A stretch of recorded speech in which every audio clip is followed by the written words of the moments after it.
topic of the day is really how digital is transforming the products, reinventing the products. I think in the previous sessions, what you've seen is how to leverage digital technologies in your operations. And it's fair to say that most of you guys, most of our clients, are already doing this. I mean, they're leveraging digital tech in their operations to drive unprecedented levels of efficiencies. But these guys are leveraging the same technologies to transform their products into smart, connected platforms. So I think you'll agree that we are entering what I would call the post-digital era. Not saying that digital is over, but saying that digital is not a differentiating advantage anymore. It's just the price of admission. Good. This is moving. In this world of the new, I mean, consumers and businesses alike are less interested by the product or the service wrapper around it. They're more interested in the experience or the outcome delivered by the product.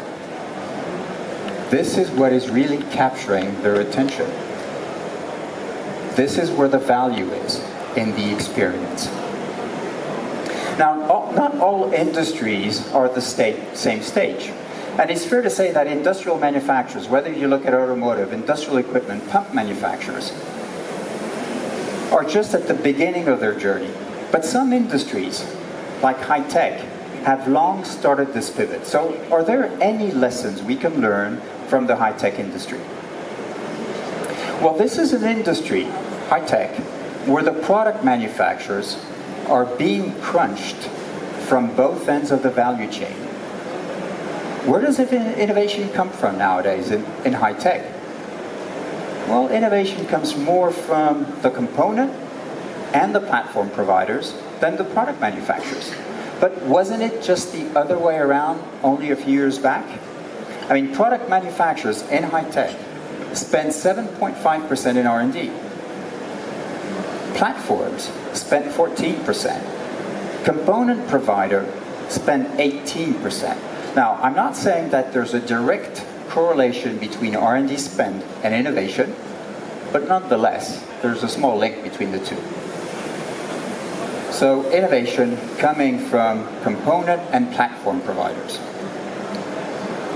Now, this is also an industry, like most industries, where we've seen the profit of the industry grow year over year. In high tech, it has increased by, let's say, 60% between 2012 and 2018-19.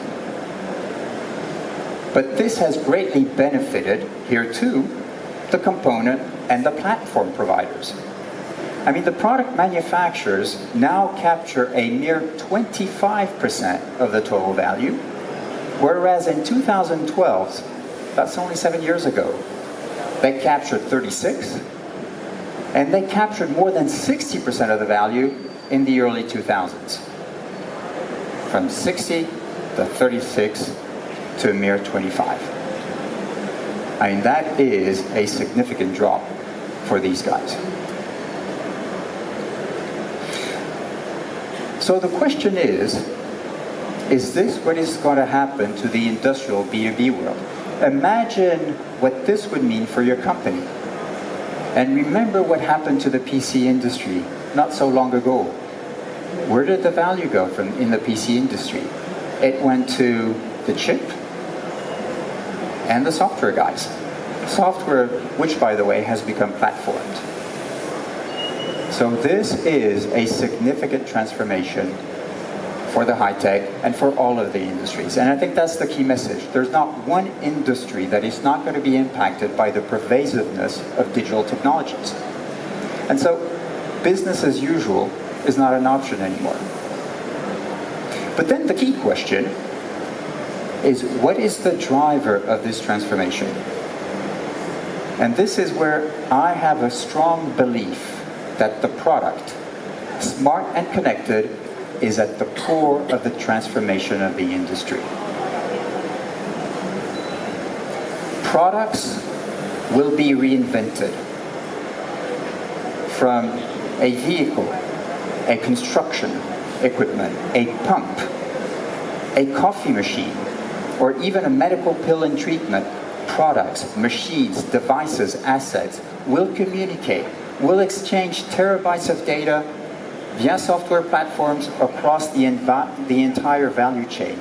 We are entering the era of what I love to call the living product. Products will become proactive, reactive, collaborative, and let's hope responsible. But this will lead to a complete digital reinvention of B2C and B2B products as we know these today. Products will be re-architected. The hardware will become a simple container with basic functionalities. Software, on the other hand, will become the tissue that will create the value for the user. May the user be a consumer or a business. The software will allow for a continuous reconfiguration of enhanced features, the Tesla-like model, if you want. But software will also allow for real-time, adaptive user experience in context. What does that mean? Imagine a machine. Paul, a worker, 6 a.m., his shift, walks up to the machine. The machine recognizes Paul. The machine knows exactly Paul's profile. The machine adapts to Paul's strength and weaknesses. Same, different machine. Sarah comes in. The machine adapts to Sarah. And then the four adapt to each other, the optimization. The machine adapts to the user. This is the main difference today with these smart connected products. So digital is overtaking the industrial product, and we're seeing the value of the product shifting from mechanical to electronics, electrical, that was a few decades ago, shifting to embedded, and now to digital. This is where the value of the product lies, in the digital technologies, in the experience and intelligence delivered by digital technology. That's a major shift for a lot of products and product-making companies.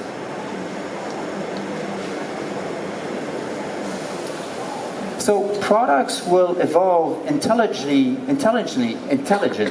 over time through human intervention or autonomously. They will generate experience in context, intelligence, experience. These are the two driving forces of the digital reinvention of the product. All the products of tomorrow, and I would even say today, will have intelligence and experience to various degrees. And it is marrying the two that will provide and define the success of a product. So let's look at an example.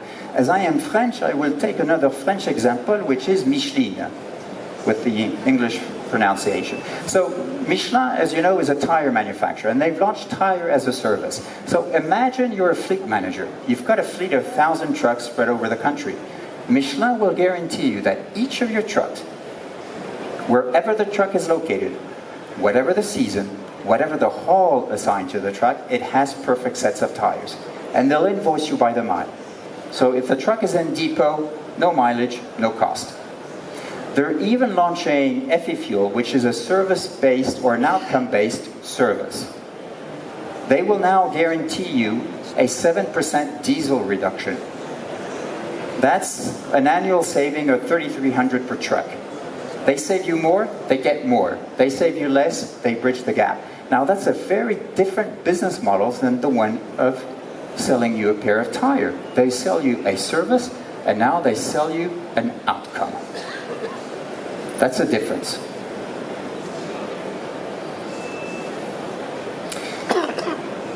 As a good consultant, I've got a 2x2 matrix. I need to have a quadrant. We see lives through quadrants. But this one I think is quite interesting. So marrying the progression of the products along the intelligence quotient, the x-axis, from connected to intelligent to autonomous, with the evolution of the experience, that's the y-axis, is a journey. But combining the two, this is where the challenge is. Because as the product evolves along the x-axis, so becomes more and more intelligent, becomes autonomous, guess what you'll find in the product?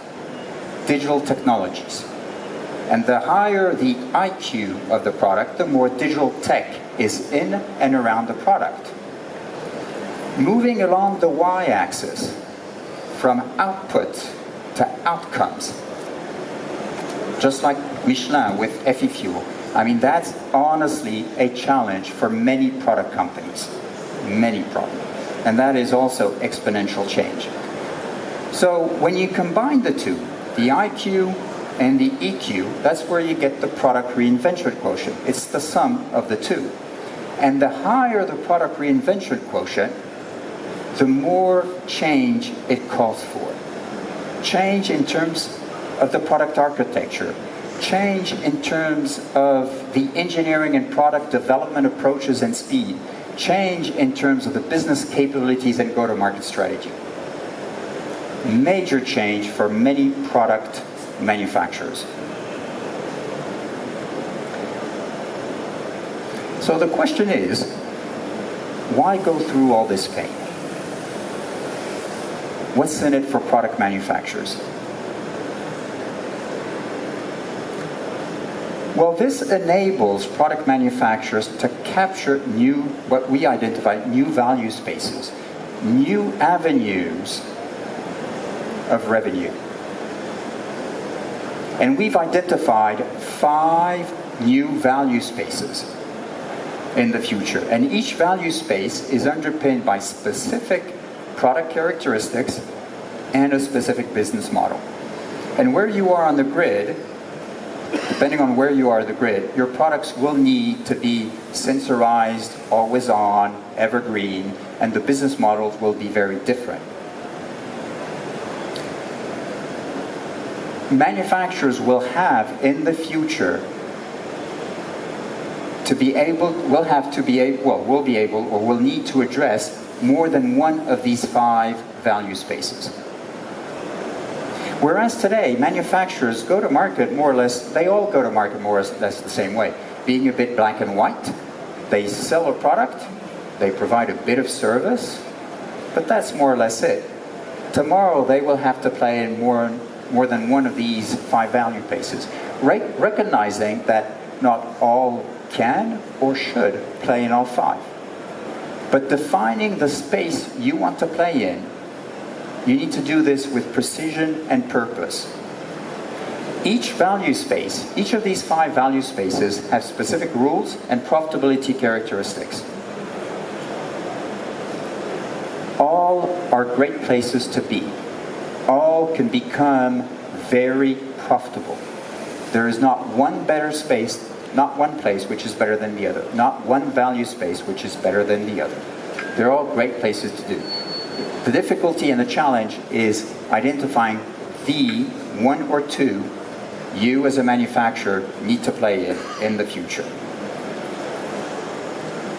Our recent research, which we've done globally across multiple industries, showed that the vast majority, it was over 70% of the companies we surveyed, said that they would have, within the next 3 to 5 years, 20 to 30% of their revenues coming from these new value spaces. 20 to 30% of the revenues in the next 3 to 5 years. So this is not anecdotal, nor will it happen by chance. I think you'll agree to that. So let's look at what a few companies are doing in this space. And I've just selected a few. There's many more than that, but let's start with DrinkWorks. DrinkWorks is a joint venture between ABI and Keurig Dr. Pepper in the US. And they recently launched DrinkWorks, which is a smart connected machine to transforming the in-house cocktail experience. They launched the product in November, 6 months of inventory, sold in less than 3 weeks. Outsold. Unilever in India, transforming their professional coffee and tea business, retrofitting 50,000 machines across the whole of India to make them smart and connected. 20% uplift and sales in coffee and tea at the offices. Oris and Fresenius in the medtech sector, transforming the patient experience. Biesa with their smart connected industrial machines. They're moving to outcome-based contracts. They manufacture machines for the wood and stone industry. They don't sell the machine anymore. This is their intent. It will be on an outcome base, a bit like Michelin. And then Faurecia. Because I am French, I always finish with the French example. So with Faurecia, which is implanted in Singapore, with their cockpit of the future, transforming the in-vehicle experience by leveraging digital technologies, smart materials, underpinned by future-proof architectures.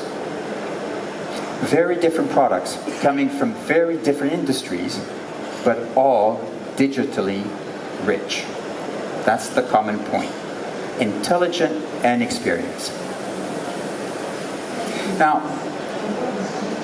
these manufacturers had to rethink the way they develop these products, the way they manufacture these products, the way they support these products when these products are being used. I mean, new ways of working, new approaches, new technical disciplines, a complete transformation. And remember, the higher the PRQ, the product reinvention quotient, the more change it calls for. In our research, we've identified 7 critical capabilities which you need to have when you embark on this journey to smart and connected. Engineering and product development needs to become more agile and fluid, open to the outside, to let the innovation flow into your organization. Data becomes a key input. Trust and security, the biggest asset. But you must not underestimate the breadth of the change this calls for. It's not R&D, just R&D and engineering that needs to change. It's the whole enterprise that needs to become more agile, fluid, customer and innovation-led. The companies that cash in the highest return are not the one that scale more, but the one that organize to scale wisely. It won't happen by chance. It requires a structured approach. And here too, guess what? We've identified a few markers for success to make this happen. Now, if you're interested in learning more, I would recommend a book, which is a pretty good read, which is this book, called Reinventing the Product. I think it's well researched. Let me press the button. It's well researched. I mean, this is based on interviews and research done with companies like Google, Amazon, Haier Group in China, NEO in China, and many others, as well as with leading academics. I know the 2 authors, Dave and Eric, so I'm Eric, so, you know, good guys. The book came out in English in March. Good success, and the Chinese and Japanese version have come out this summer. So I would honestly recommend that you read this on your way back home. Flip through them. I think you'll enjoy the read, and I just wanted to thank you for listening. Thank you. Thank you so much, Mr. Schaeffer.